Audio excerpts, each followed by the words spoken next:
The great chamber of the Galactic Council stretched far above the assembled delegates. Thousands of representatives from hundreds of worlds sat in their designated sections, their varied forms creating a tapestry of galactic life. Some breathed oxygen, others methane. Some stood on legs, others floated in containment fields. But today, all eyes turned toward the central platform where the Valoran delegation stood. Ambassador Chen Weilan gripped the railing of Earth's observation booth. His knuckles turned white as he watched the scene unfold below. 20 years. 20 years since the Valoran had vouched for humanity, had spoken passionately about Earth's potential, had convinced the Council to grant humans a seat among the stars. And now this Chancellor Vexthan's voice echoed through the chamber, cold and formal. The motion has been called. All delegates will now vote on Resolution 7734, the removal of Valoran speaking privileges and Council seat status. High Speaker Torian stood motionless at the Valoran podium. The tall blue-skinned diplomat had visited Earth dozens of times. Chen remembered sharing tea with him in Beijing, discussing philosophy and art. Torian had learned to appreciate human music, even attended a symphony in Vienna. He had called humanity kindred spirits in a galaxy that had forgotten how to dream. Now he stood silent as the vote commenced. The holographic display showed the results in real time. Green lights for those supporting the Valoran, red lights for those voting to silence them. Chen watched in horror as red overwhelmed green. The Zelthari voted red. The Arcanic Communion voted red. The Threen Collective voted red. Species after species that had benefited from Valoran generosity, Valoran technology, Valoran diplomacy, all voted red. Chen slammed his hand against the control panel. This is insane. We need to speak. His aide, Lieutenant Morrison, grabbed his arm. Sir, we already filed 3 objections. They ignored all of them. Then we file a 4th. Ambassador, they've locked us out of the speaking queue. Chen stared at her. They what? Earth's access to Council communications has been restricted. We can observe only. Below the vote concluded. 83% in favor of silencing the Valoran. Chancellor Vexthan struck the resonance gong, and its deep tone vibrated through every being in the chamber. The motion passes. The Valoran are hereby stripped of Council seat privileges, speaking rights, and diplomatic immunity. Torian finally moved. He bowed his head slightly, a gesture of acceptance. No anger showed on his face. No surprise. Chen realized with a chill that the Valoran had expected this. Security protocols activated, Vexthan continued. Valoran delegation, you will exit the chamber immediately. Silver drones descended from the ceiling surrounding the Valoran delegates. Torian and his staff walked toward the exit with dignity, their backs straight. As they passed Earth's booth, Torian looked up. His eyes met Chen's for just a moment. In that glance, Chen saw something that terrified him more than the vote itself. Preparation. The Valoran had known this would happen. They had planned for it. Chen activated his private communicator. Get me a direct line to Earth Command. Now. The Valoran delegation disappeared through the massive doors. The chamber buzzed with conversation. Some delegates looked uncomfortable. Others seemed pleased. The Zelthari ambassador was actually smiling, his mandibles clicking in satisfaction. Chen pushed his way toward the council floor, Morrison close behind. He needed answers. He needed to understand what had just happened and why. A Threen delegate blocked his path, its tentacles writhing slowly. Ambassador Chen, how unfortunate about your friends. Get out of my way. Earth should take this as a lesson. Choose your allies more carefully. The Valoran filled your heads with dangerous ideas, independence, military expansion, technological advancement without council approval. The Threen's voice dripped with contempt. They made you think you were special. Chen stepped closer. We are special. Every species is. That's what the Valoran taught us. And look where it got them. The Threen gestured toward the empty Valoran section, silenced, forgotten. Within a month, no one will remember they were ever here. Morrison pulled Chen back before he could respond. They retreated to the human delegation area where the rest of Earth's diplomatic team waited. Sir, we're receiving reports from the Valoran homeworld, said Commander Park, holding a datapad. Council economic sanctions went into effect the moment the vote passed. All trade agreements terminated. Valoran colonies and disputed systems are being seized by Zelthari forces. They planned this, Chen said. This whole thing was coordinated. It's worse, Park continued. We're being warned that continued association with the Valoran will result in similar sanctions against Earth. Chen looked around at his team. Young faces mostly. Humans who had grown up in a galaxy that included the Valoran friendship. They looked shocked, angry, confused. What do we do, sir? Morrison asked quietly. Before Chen could answer, his personal communicator chimed. Encrypted signal, Valoran origin codes. He stepped into a private corner and activated it. Torian's face appeared, but not from the council station. He was already on a ship, already leaving. Chen, I know you have questions. I can answer only one. We knew this was coming. We have been preparing for 3 years. Preparing. Torian, they're destroying your civilization. They are trying. They will fail. But that is not why I called. Torian's expression softened. We vouched for humanity because we saw potential. Not just for survival, but for greatness. The galaxy is stagnant, Chen. The Council maintains order by crushing innovation. They silenced us because we refused to help them silence you. Then we stand with you. We'll fight this. No, not yet. First, you must understand what you are fighting. The Council has chained humanity since the day you joined. You just never noticed. Look deeper, Chen. Look at your technology restrictions, your trade routes, your expansion limits. Then decide who you want to be. The signal ended. Chen stood alone in the corridor, Torian's words echoing in his mind. Around him, the Galactic Council continued its business as if nothing had happened. As if an entire civilization hadn't just been silenced. But something had changed. Chen felt it like electricity in his bones. The Valoran had been silenced by the very council they served. Now Earth would decide how to respond. Captain Sarah Okonkwo ran her hand along the navigation console of the UEN's Defiant. The frigate was 3 years old, built in the orbital yards above Mars and, according to council specifications, perfectly standard. But Sarah had always felt something was off about the nav system. Today she was going to find out what. All right, Tech Sergeant Kim, show me what you found, she said. Kim pulled up a holographic display. Ma'am, remember those random course corrections we always attributed to gravitational drift? They're not random, and they're not drift. Explain. Every human ship has these. Kim highlighted sections of code in the navigation system.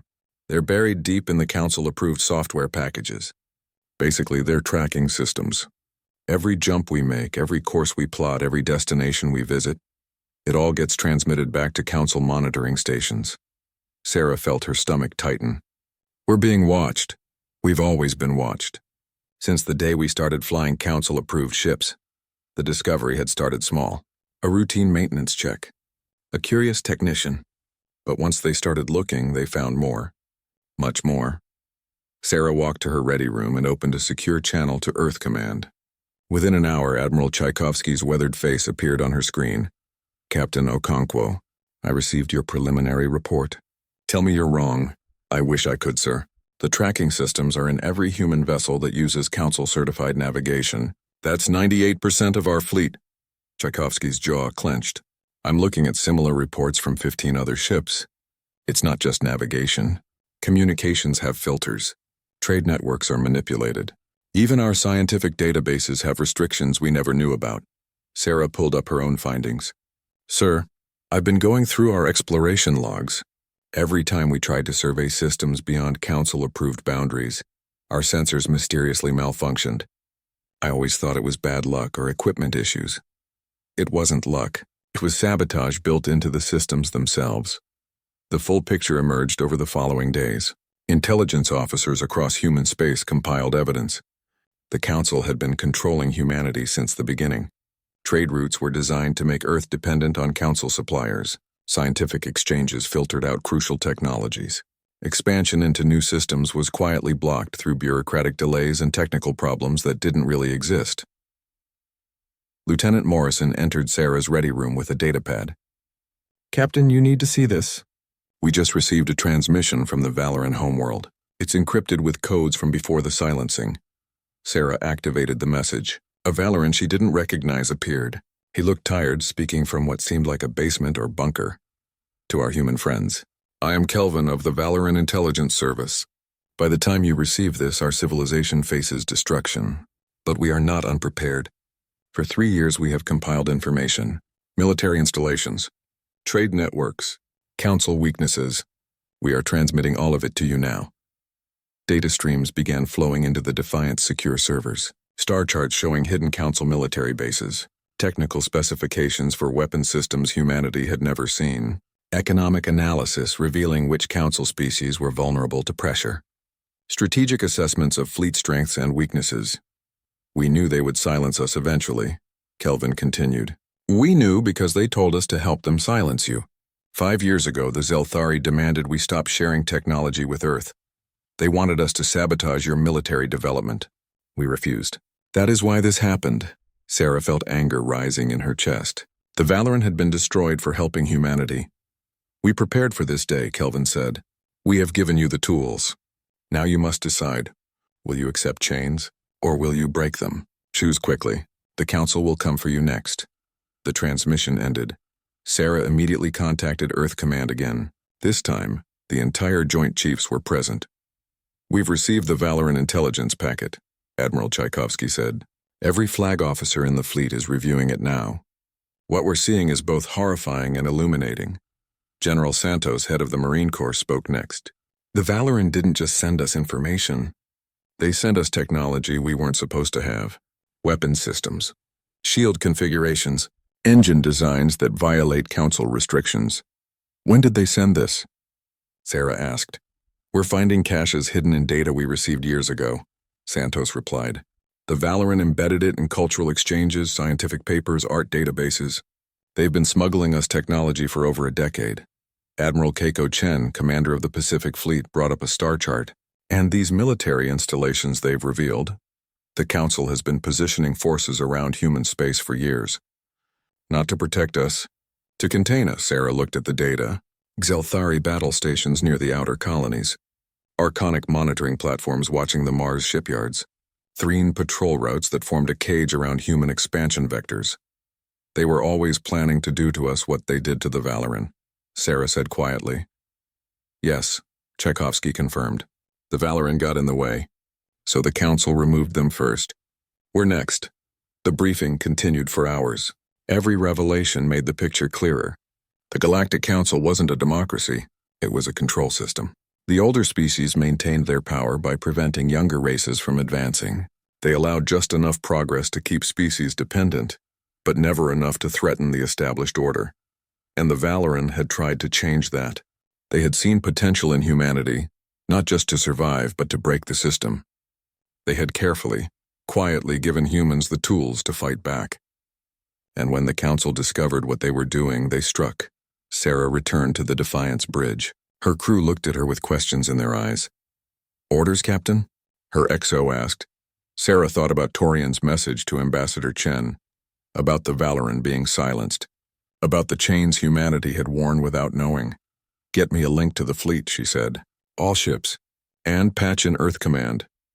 Within minutes, thousands of human officers across dozens of ships were connected. Admiral Tchaikovsky spoke first. You've all seen the evidence. The Council has been controlling us since the day we joined. They destroyed the Valoran for helping us. Now they're tightening the chains. We have 72 hours to decide how to respond. Sarah found her voice. Sir, request permission to speak. Go ahead, Captain. The Valoran gave us everything. Their technology, their intelligence, their friendship. And when it cost them everything, they didn't blame us. They gave us more. They gave us a choice. Sarah looked at the faces on her screen. I say we honor that choice. I say we break the chains. Silence fell across the channel. Then one by one, captains began to speak. The Defiant stands ready. The Constellation agrees. The Yamato is with you. More voices joined. More ships committed. Within an hour, the entire human fleet had made its choice. Admiral Tchaikovsky looked older than Sarah had ever seen him, but his voice was steel.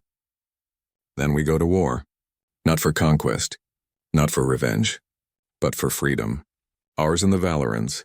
The transmission ended. Sarah looked out at the stars. Somewhere out there, Valoran worlds were suffering. Somewhere out there, the Council congratulated itself on crushing another threat. They had no idea what was coming. Admiral James Tchaikovsky stood before the communication array, looking at the faces of humanity's leadership. The President, the Joint Chiefs, representatives from every major colony.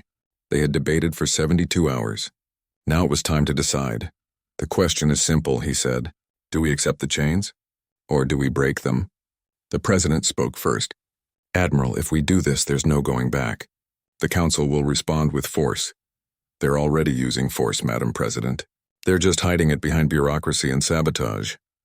Tchaikovsky brought up the intelligence reports. The Valoran gave us everything we need to know.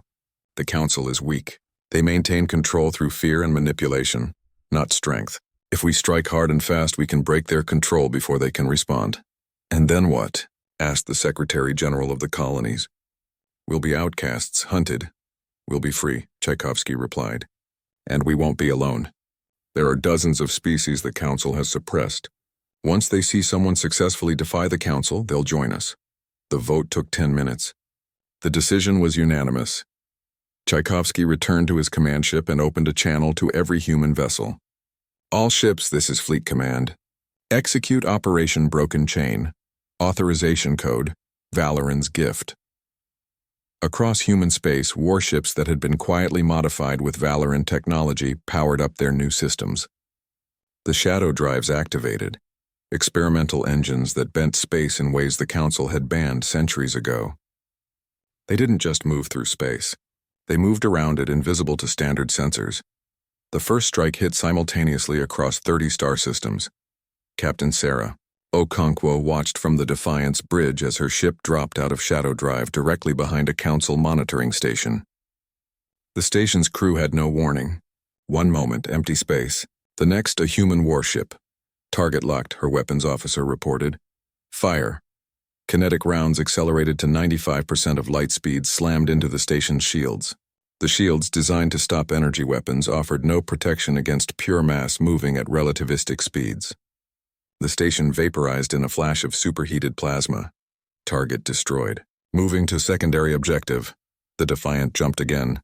This time they emerged near a Zelthari tax collection point, a massive orbital platform where the Council extracted tribute from dozens of species. Sarah had visited it once on a diplomatic mission. She remembered the defeated looks on the faces of the aliens forced to hand over resources to maintain Council protection. Broadcasting on all frequencies, her communications officer said. Telling civilian vessels to evacuate. They waited 15 minutes. Civilian ships scattered in every direction. Clear, Sarah confirmed. Light it up. The Defiant wasn't alone this time. 3 other human frigates decloaked around the platform. They fired together. The tax station, symbol of Council economic control, broke apart in silent explosions. Similar scenes played out across the galaxy. At the Arconic Communion's communication hub in the Theta sector, human destroyers disabled the quantum network that allowed the Council to coordinate their forces. At the Threne military garrison near the frontier worlds, Marine dropships deployed while warships bombarded defensive positions from orbit. The Council's response was chaos. Their forces had been positioned to contain humanity, not fight them. When human ships appeared behind their lines using technology that shouldn't exist, their carefully planned strategies fell apart.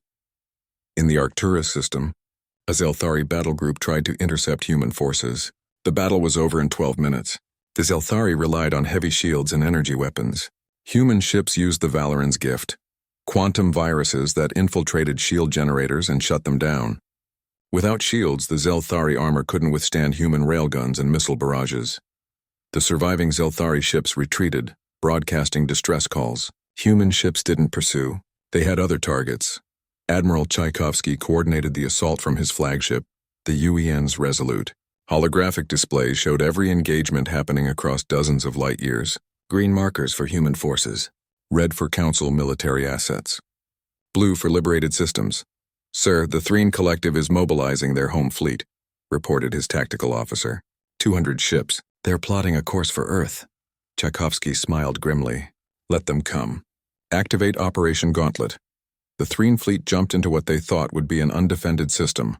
Instead, they found 20 human dreadnoughts waiting in ambush. Ships that, according to Council records, didn't exist. Ships that humanity had been building in secret asteroid bases for 5 years, using Valoran technology and human ingenuity.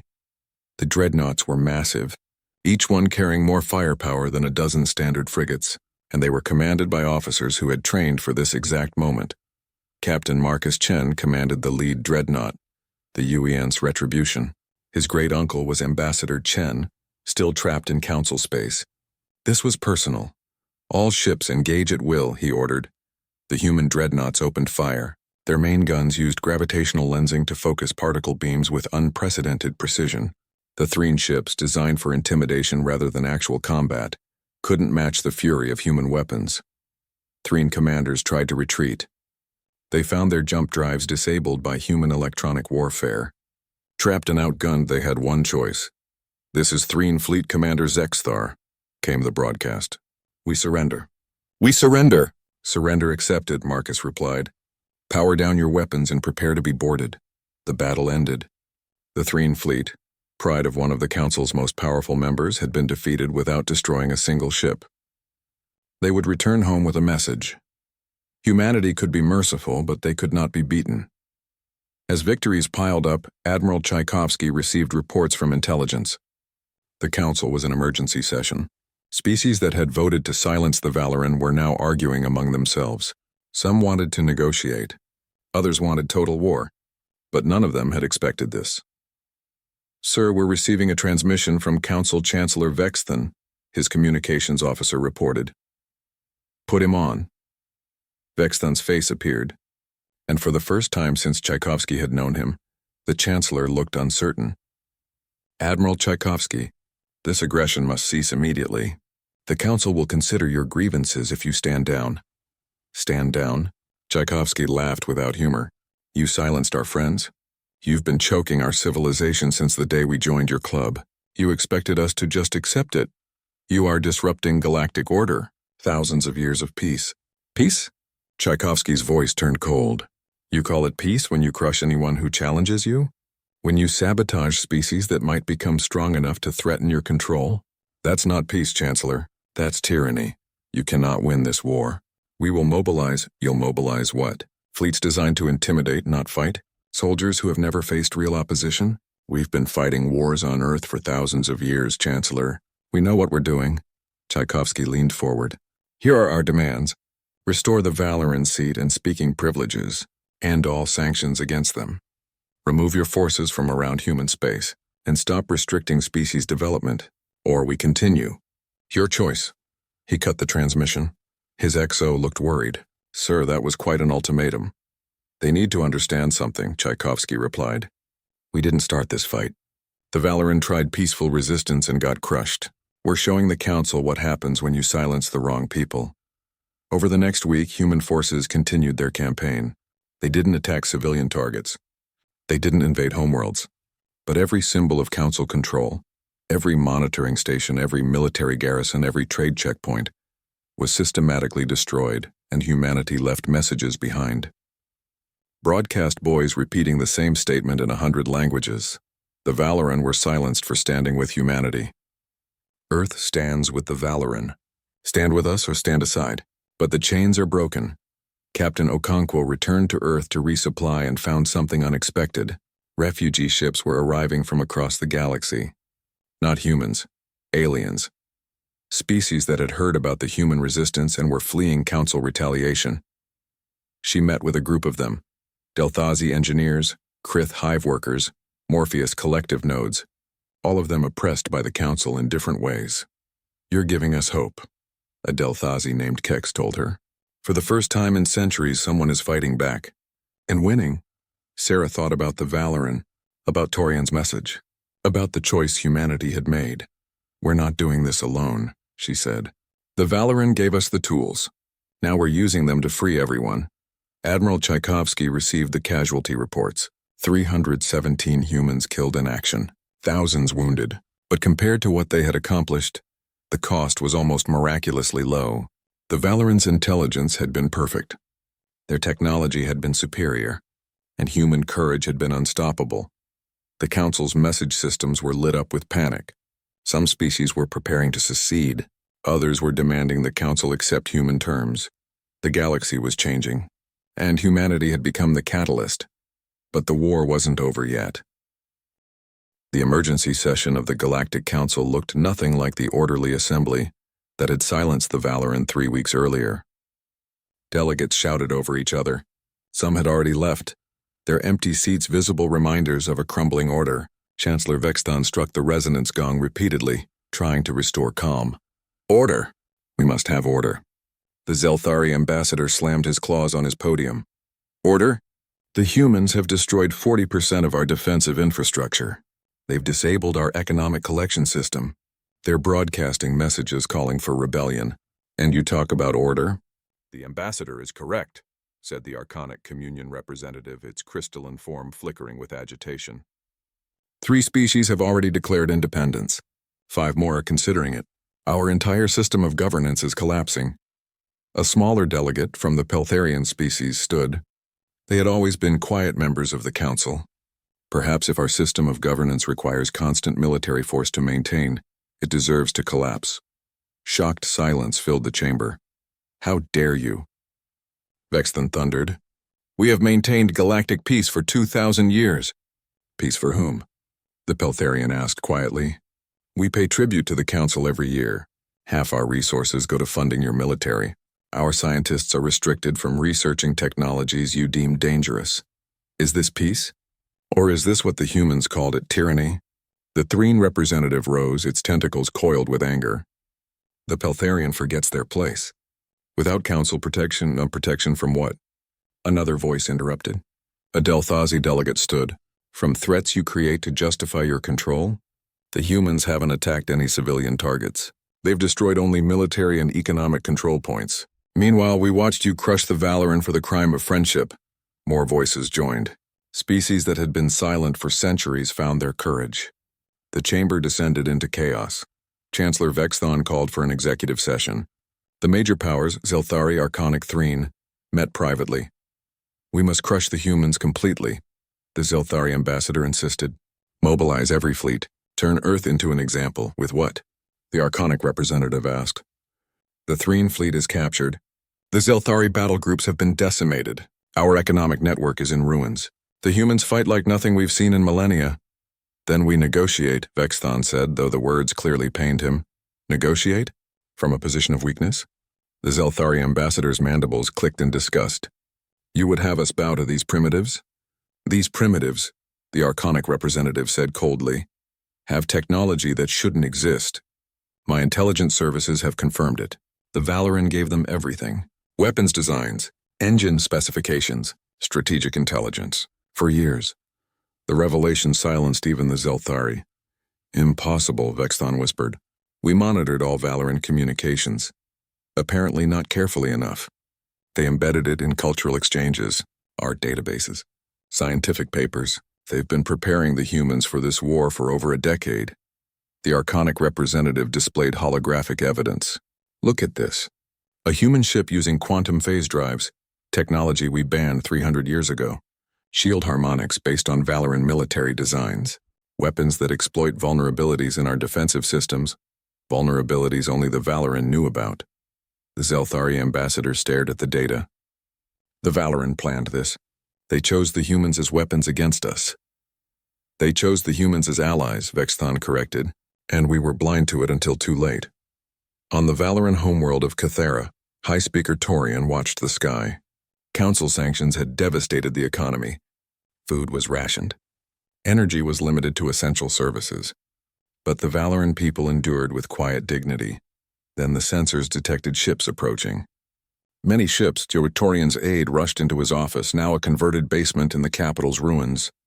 High Speaker, ships are entering orbit. Council forces? Torian asked calmly. He had expected this. The Council would make an example of Cathera. No, sir. They're human. Torian stood so quickly he knocked over his chair. Human? They rushed to the surface. Above them, dozens of human vessels filled the sky. But these weren't warships. They were cargo haulers, medical frigates, and construction ships. A transmission came through. This is Captain Sarah Okonkwo of the UENS Defiant to High Speaker Torian.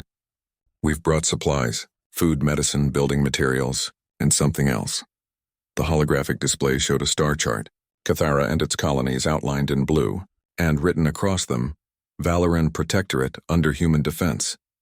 You gave us the tools to break our chains, Okonkwo continued. Now we're making sure no one can chain you again. Any council force that approaches Valoran space will be treated as hostile. You're under our protection now. Torian felt something he hadn't felt in weeks. Hope. Captain, you're risking war with the entire council. We're already at war, High Speaker. And we're winning. Besides, you gambled everything on humanity. Time for us to prove you right. The human ships began landing.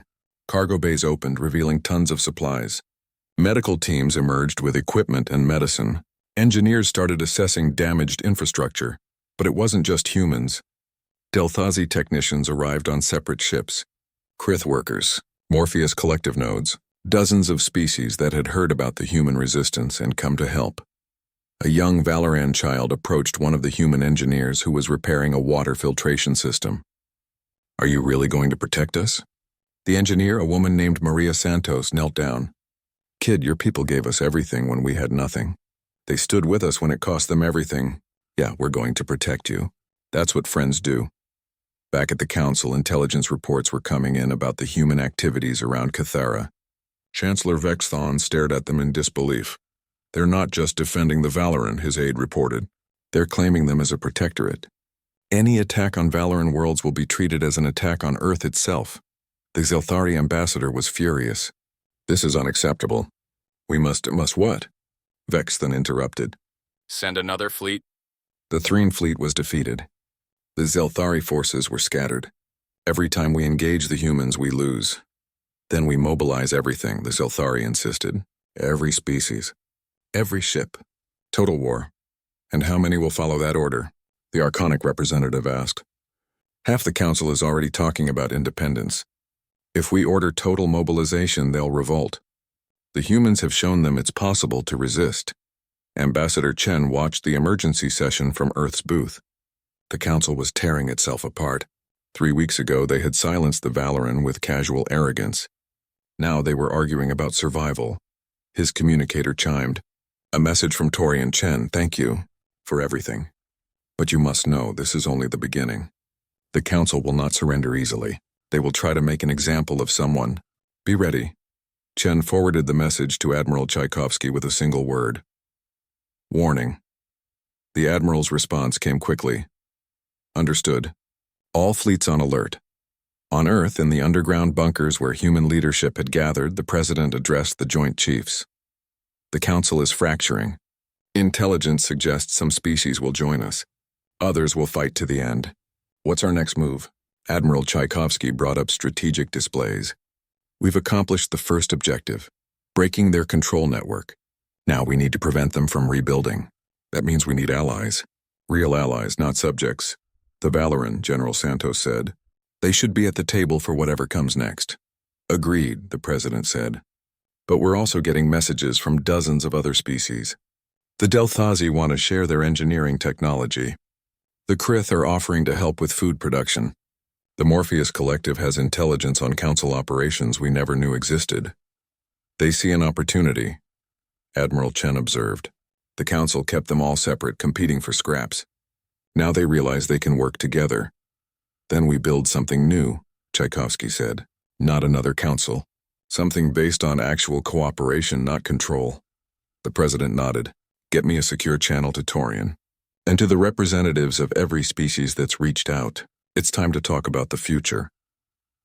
High Speaker Torian received the invitation while standing in Cathara's main square, watching human and alien engineers work side by side to rebuild his world. Around him, Valoran citizens were receiving food and medicine. Children were playing with human soldiers who had time off duty. His aide approached. The humans want to meet. They're proposing a new alliance. They want us to help lead it. Torian looked at the reconstruction efforts. We gambled that humanity would be worthy of what we gave them. They've exceeded every hope. What should we tell them? Tell them yes, and tell them the Valoran stand ready to build something the galaxy has never seen. Torian smiled for the first time in weeks. Tell them we believe in second chances. For everyone. Across the galaxy, the old order crumbled, and from its ruins, something new began to grow. The meeting hall on Cathara had once been a cultural center, a place where Valoran artists displayed their work. Council sanctions had left it empty and damaged. Now human and alien workers had rebuilt it. The walls showed scars from the reconstruction, but that felt appropriate. This was a place built on survival and hope. Representatives from 47 species gathered inside. Some had traveled in secret, hiding from council authorities. Others had openly declared independence before coming. All of them shared one thing: they were tired of chains. High Speaker Torian stood at the center podium, Ambassador Chen beside him. Around them sat delegates from worlds across the galaxy: Delthazi engineers, Krith hive mothers, Morpheus collective nodes, Peltharian traders, and dozens of others who had lived under council control for generations. "Friends," Torian began. "3 weeks ago I stood in the Galactic Council chamber as they silenced my people. I accepted it with dignity because we knew this day was coming. We knew that speaking truth to power would cost us everything." He gestured to the assembled delegates. "But we were not destroyed. Because humanity honored friendship above politics. Because they chose justice over comfort. Because they showed the galaxy that the Council's power was an illusion." Admiral Tchaikovsky stepped forward. "The Council ruled through fear and control. They made us believe we needed them, that without their structure there would be chaos. They were wrong. You're here today because you chose freedom, and you're proof that species can work together without a boot on their neck." A Zelthari delegate raised her claw. Not from the ruling government, she represented a colony world that had broken away. "What you propose, this alliance without hierarchy, it has never been tried. How do we know it will work?" "We don't," Chen answered honestly. "But we know the Council's way doesn't work. It only works for those at the top. The rest of us live in its shadow." The Delthazi chief engineer, Kex, stood. "The humans shared the Valoran technology with us freely. No demands for tribute, no restrictions on how we use it. For the first time in my life, my species is building things we were told were too dangerous for us to have. That is freedom." More voices joined. The Krith hive mother spoke of expanding their colonies without council approval. The Morpheus collective described developing AI systems the council had banned. The Peltharian delegate talked about keeping their own resources instead of paying tribute. "We have tasted freedom," the Peltharian said. "We cannot go back." Torian brought up a holographic document. "We have drafted a proposal. We call it the Free Traverse Compact. Not a government. Not an empire. An alliance of equals." The terms were simple. Species who joined agreed to mutual defense, open technology sharing, and free movement between systems. But no member could control another. No hierarchy. No tribute. Decisions would be made by consensus, and any species could leave at any time. "This is chaos," said a cautious Archonic delegate who had traveled in secret. "Without structure, without leadership, without tyranny," Chen interrupted gently. "Yes, it will be messy. Yes, there will be disagreements. But we'll solve them as equals, not as masters and servants." The debate lasted hours. Some wanted more structure. Others wanted less. The Krith worried about economic stability. The Delthazi wanted guarantees about technology sharing. The Morpheus collective asked about AI rights. But slowly, consensus emerged. Not because anyone forced it, but because every species saw something they needed in the agreement: security without submission, progress without restriction, community without control. At midnight Cathera time, the vote happened, not by raising hands or casting ballots, but by each delegate simply stating their species' choice. One by one, they said yes.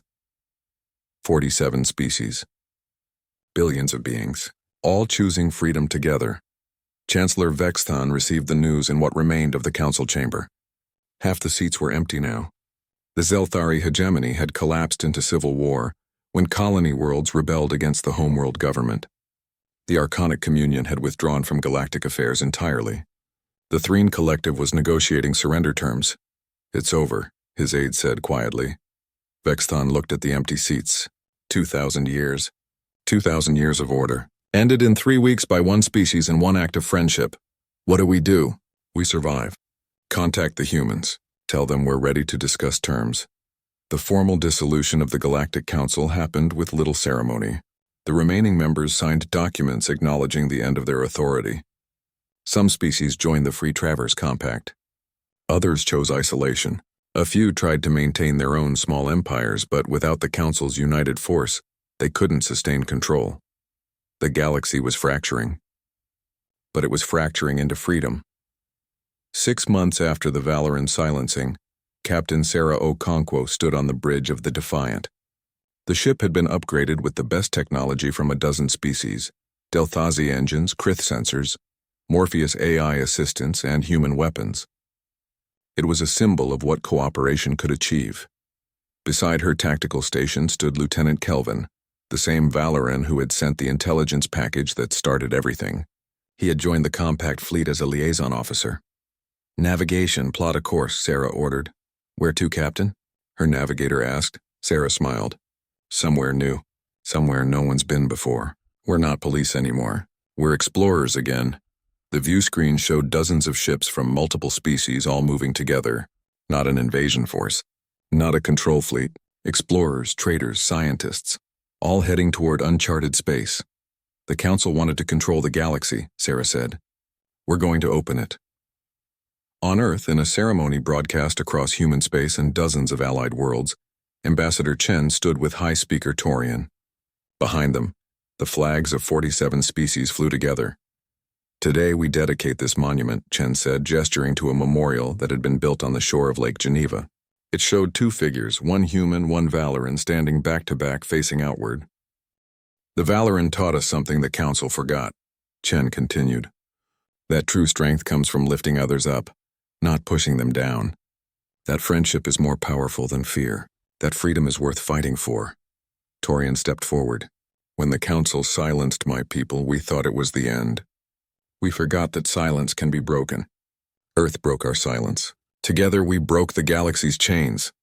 He looked at the assembled crowd, humans and aliens standing together. "This monument shows two friends protecting each other. This is not just a memorial to what we survived. It is a promise for what we will build, together." The ceremony ended with something unprecedented. Music from 47 worlds played simultaneously, creating a symphony the galaxy had never heard.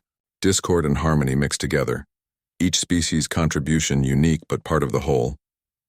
On Cathara, rebuilt and thriving, Valoran children attended schools alongside human Delthazi and Krith youngsters. They learned each other's languages, cultures, and dreams. When asked what they wanted to be when they grew up, their answers mixed together. Valoran engineers using human techniques, human artists inspired by Morpheus philosophy, Delthazi scientists collaborating with Krith biologists. The future they were building didn't look like the Council's ordered hierarchy. It looked like chaos. Beautiful, creative, unpredictable chaos. High Speaker Torian, now serving as co-chair of the Free Traverse Compact alongside Secretary General Chen, sat in his office reviewing proposals. A Delthazi colony wanted to establish a joint research station with humanity. A Krith hive was asking for help defending their borders from pirates. A Morpheus collective node had discovered signs of an unknown civilization beyond explored space. His aide entered. "Sir, we're receiving a message from the Zelthari Democratic Front. They've overthrown their old government and want to join the compact." Torian considered this. The Zelthari had been the Council's most aggressive enforcers. But these were different Zelthari, the ones who had rebelled against their own leaders. "Invite them to send a delegation, but make it clear they join as equals, not conquerors, and they'll need to make amends to species they oppressed." "Understood, sir." After the aide left, Torian looked at a photograph on his desk. It showed him and Ambassador Chen sharing tea in Beijing decades ago. Before the council seat, before the silencing, before everything. He had told Chen that day, humanity has potential not just for survival but for greatness. Looking at what they had built together, Torian knew he had been right. But he had also been wrong about something. It wasn't just humanity that had potential for greatness. It was all of them. Every species that chose freedom over security. Every being that decided to build rather than submit. The galaxy was still dangerous. There were still pirates, diseases, disasters, and unknown threats. But now species faced them together, as friends rather than subjects. A communication came through from Admiral Tchaikovsky. "High Speaker, the exploration fleet is ready to depart. Captain Okonkwo wanted to know if you had any final words for them." Torian thought for a moment, then smiled. "Tell them to find wonders. Tell them to make friends. Tell them the galaxy is vast and we've barely begun to explore what's possible." "Will do, sir." The channel closed. Through his window, Torian could see the lights of Cathara's capital, rebuilt and bright. Human ships orbited alongside Valoran vessels. Delthazi construction platforms surrounded new space stations. Krith bioships tended orbital gardens. It was messy. It was complicated. It was nothing like the Council's ordered system. It was beautiful. 3 months later, Captain Okonkwo's exploration fleet discovered the first of many wonders, an ancient megastructure built by a civilization that had died out millennia ago. Inside, they found technology beyond anything the Council had known. Not weapons, knowledge, art, philosophy. The Council would have classified it, controlled it, locked it away. The Compact shared it freely. Within a year, the discovery had sparked a renaissance across Compact space. New technologies, new ideas, new possibilities. Species that had been stagnant for centuries began innovating again. And at the center of it all stood two species, one that had been silenced and one that had refused to let that silence stand. The Valoran and humanity had gambled everything on each other. They had paid the price in blood and suffering. But they had won something precious, not just freedom for themselves, but freedom for everyone willing to reach for it. The galaxy would never be the same, and that was exactly the point. Years later, when historians tried to pinpoint the moment everything changed, they pointed to the Valoran silencing, not because it ended something, but because it began something new. The Council had tried to silence those who spoke for freedom. Instead, they had lit a fire that consumed their entire system. Earth had retaliated with fury after the Valoran were silenced by the very Council they served. But fury was just the beginning. What came after was hope. And hope, it turned out, was far more dangerous to tyranny than any weapon humanity had ever built.